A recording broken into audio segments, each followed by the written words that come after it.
Olá!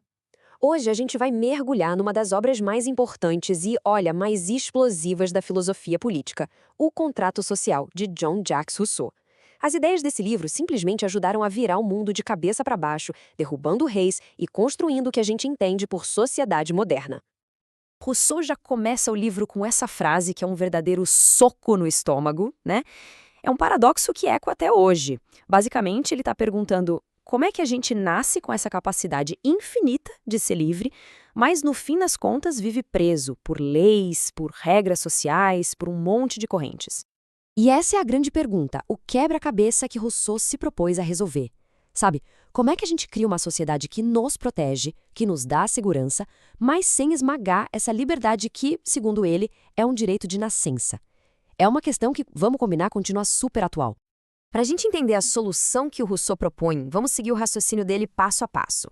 Primeiro, a gente vai entender o problema, esse paradoxo da liberdade, depois a solução, que é o pacto social, aí a gente vê o que faz tudo funcionar, a tal da vontade geral, em seguida quem executa, que é o governo, e por fim o impacto gigantesco que tudo isso teve. Bom, para começar, a gente precisa entender de onde viemos, na visão do Rousseau. Ele chama esse ponto de partida de estado de natureza.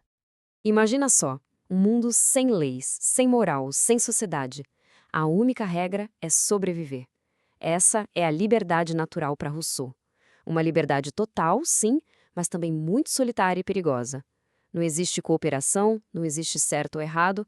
A vida é basicamente uma luta constante. E aí, claro, vem o problema.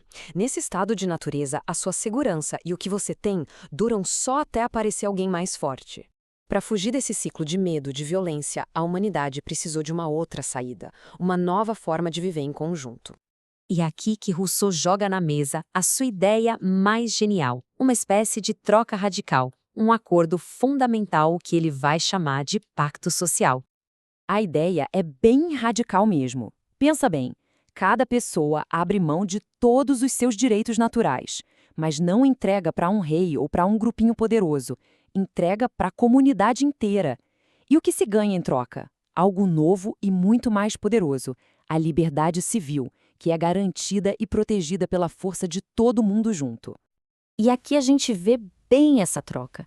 A gente troca aquela liberdade puramente instintiva, quase animal, pela liberdade racional, a liberdade de um cidadão. A gente deixa para trás um mundo onde a força bruta define quem tem o quê e entra num mundo onde o direito garante a propriedade. É a troca da insegurança pela segurança coletiva. E aqui está a sacada genial dele. Como todo mundo abre mão exatamente das mesmas coisas, as regras são iguais para todos. Ninguém vira escravo de ninguém. O poder continua com a própria comunidade. É por isso que, para Rousseau, ao entrar nesse pacto, a gente se torna, paradoxalmente, mais livre e não menos. Ok, mas como essa tal comunidade decide as coisas?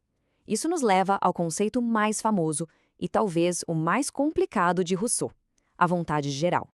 É importante entender isso aqui. O soberano não é um rei, nem um presidente. O soberano é o próprio povo, agindo como se fosse uma só pessoa.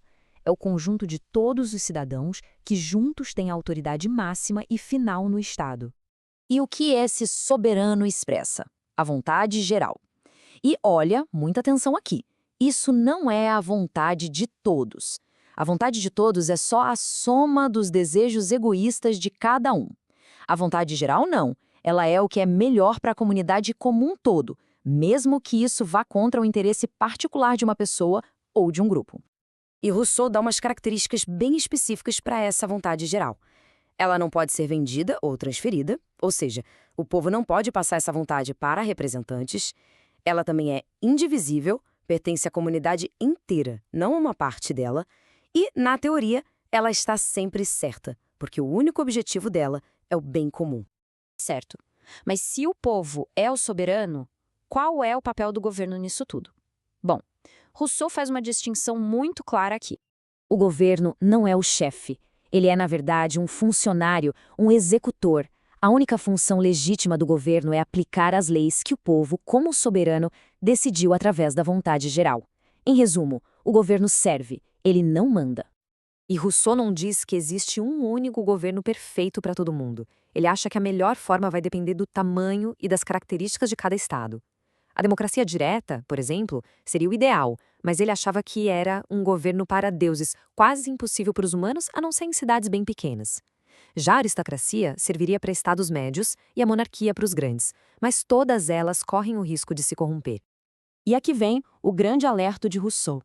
Todo e qualquer governo, não importa a forma, tem uma tendência natural de agir em interesse próprio, de tentar roubar o poder que por direito pertence ao povo.